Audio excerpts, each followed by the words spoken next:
was very interesting to watch Democrats celebrate and note World Press Freedom Day and, of course, talk about all the damage that Donald Trump has done to press freedom and the First Amendment while ignoring their own damage to press freedom and the First Amendment. This segment is brought to you in partnership with our friends at Future 42. Turn your frustration into action at future42.org. Make sure you sign up for their newsletter to be alerted to opportunities to do just that. That's okay. You can send me my gifts for World Press Freedom Day tomorrow. I'll accept them a day late. All right. So Democrats in Congress talking about World Press Freedom Day. Here's Congresswoman Pramila Jayapal of Washington State. Today is World Press Freedom Day. The U.S. is now ranked 57th in the world for press freedom. Yeah, I'm sure. And that is rapidly declining as Trump continues to attack journalism. Democracy needs a strong, free press to survive. I would really like to know what countries 1 through 56 are. Give me a break. Adam Smith, similar sentiments. Today marks World Press Freedom Day, a time to honor independent journalism. And the protections under the First Amendment. As this president threatens to take away our access to reliable information and public trust, we must continue to push for more transparency and access to the news. Now, I am totally in support of more press freedom, not less. I think I'm uniquely positioned to criticize what they're saying there because I have also criticized the president for some of the actions he's taken that have served to limit press freedom, like his attack on the Associated Press for not calling the Gulf of America the Gulf of America. Things like that. Jim Acosta press pass. I even spoke out against their arrest of Don Lemon, as much as it got me criticized by some of you. So I think when it comes to press freedom, I'm always very consistent on that issue, whether I like the messenger or don't like the messenger. But of course, I saw those two posts today and I thought, well, geez, Congressman Adam Smith, a friend of this show, we've had him on. I think he's a fairly reasonable man. I can't recall, have I missed it? Have I missed him coming to my defense over Democrats in Washington State blocking my press credential and blocking the press credential of several other independent journalists who they deem too conservative or too politically active or opinionated? Have I missed Congresswoman Pramila Jayapal, who I've always had a perfectly cordial relationship with, coming to my defense at any point in the last few years, saying, hey, if we're going to criticize President Donald Trump, cracking down on journalists he doesn't like or he thinks are too far left, well, then I've got to be morally consistent and I've got to say that even though Brandy's sometimes hard on me, we can't literally make her go through a legal battle funded by the taxpayers of the state of Washington, as the state of Washington, as we speak, continues to fight us on our press pass lawsuit. So I guess, again, moral consistency is really not a hard thing. It's not a difficult thing to do. You just decide what's important to you, where your morality is, and then no matter the political implications, you set it and you stay the course. And that's why on press freedom, I'm so consistent. And I just think it's fascinating that you have these Democrats blaming President Trump, and I'm not saying he's without criticism on the press freedom issue, and totally ignoring that back in their home states, Democrats are doing the same thing, if not worse, to conservative journalists who they don't like in Washington State. So it's not too late, Congressman Smith, Congresswoman Jayapal, I welcome you. I welcome you to the fight. And if you want to make some calls to your friends in Olympia to get them to back off, I would not say no to that. But speaking of press freedom, I think there are multiple ways to chill press freedom in the United States of America. You can, block access and revoke press passes and say, you're not a journalist, you can't come in, you can't ask questions of people in power. And then I think there's, not answering questions when they're posed of you, or doing everything you can to avoid answering questions. In fact, there was just an article in Axios today where, and I give Melissa Santos with Axios a lot of credit. She was criticizing Governor Ferguson for not once since he's been elected in 16 months has he had a general press conference with the media. And she points out that previous governors did this. And when it comes to governors and accessibility to the media, he's like at the bottom. He's just not being accessible whatsoever. So that's one way to chill the press, is to just not make yourself available to the press.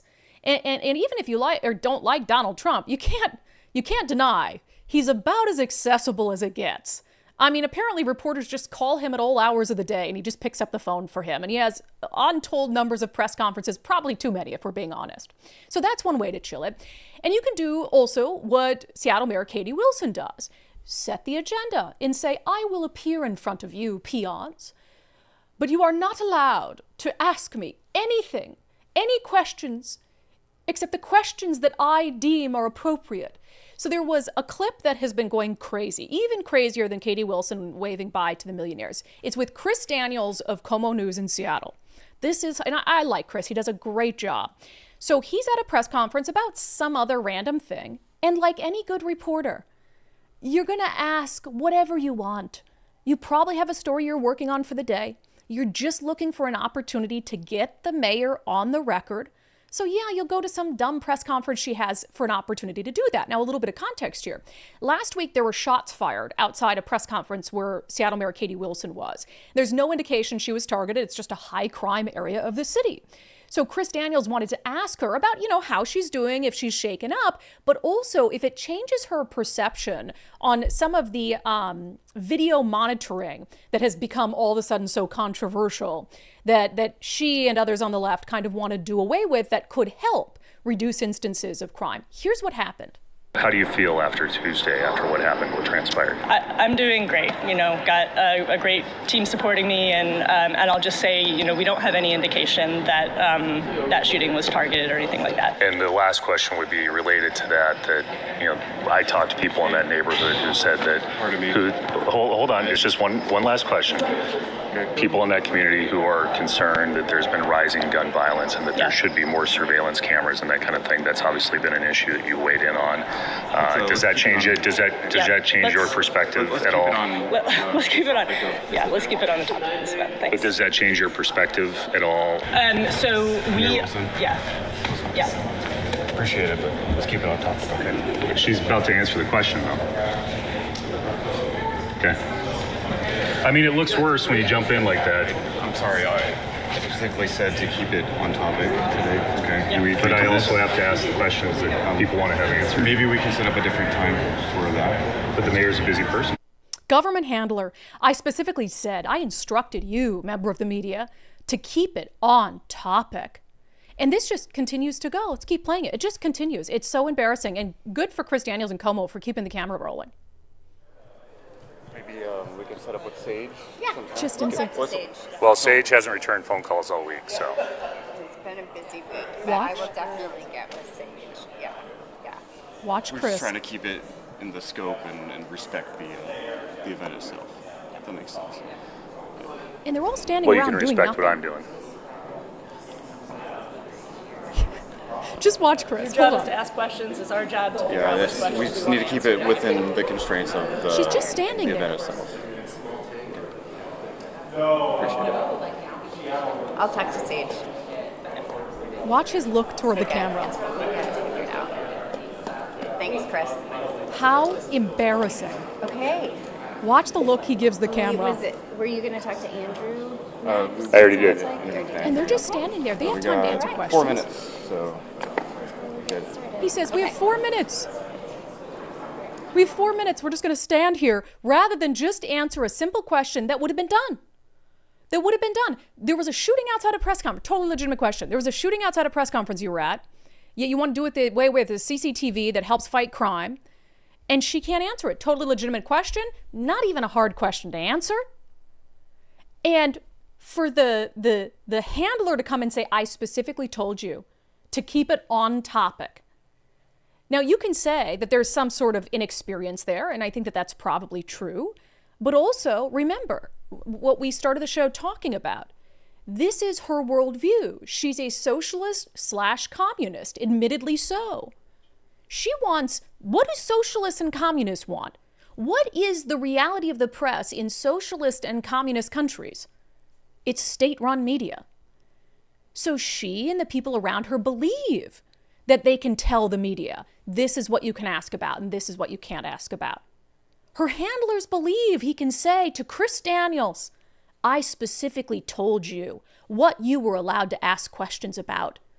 Because that is their worldview. That's ideal to them. And here on World Press Freedom Day, you've got Democrats talking about how bad Trump is for press freedom. Now, eventually, this is fascinating. Eventually, Mayor Wilson came back to answer this question for Chris Daniels, and all of a sudden she has a polished answer for it. Does your perspective change at all based on what you went through Tuesday night?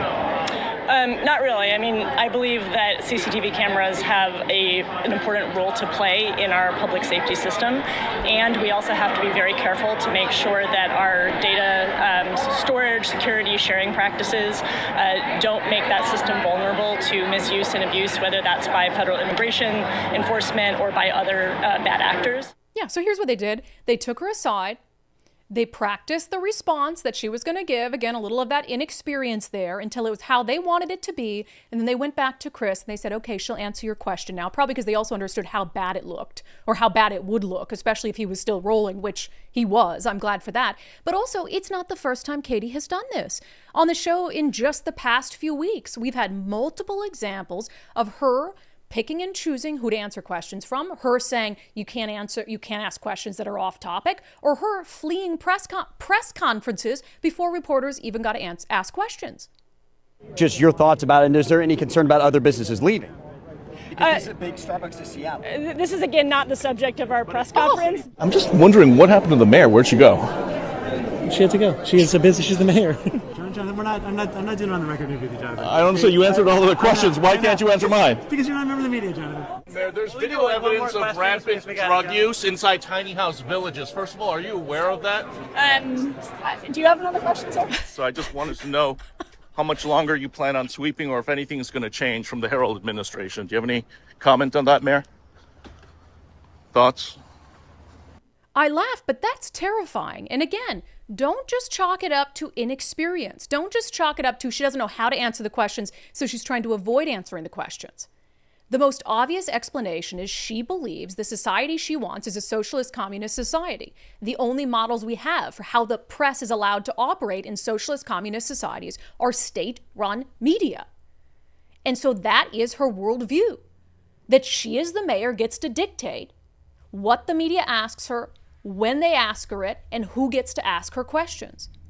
It is terrifying that that woman is in charge of a major city in America, and that it's not a one-off, that this is New York City, maybe soon to be LA, the mindset of the leadership. So for the people celebrating World Press Freedom Day, if you really care about press freedom, then you should care about it when it's under attack, no matter the political party that's trying to weaken it. That segment was brought to you in partnership with our friends at Future 42. Turn your frustration into action at future42.org. Make sure you sign up for their newsletter to be alerted to opportunities to do just that.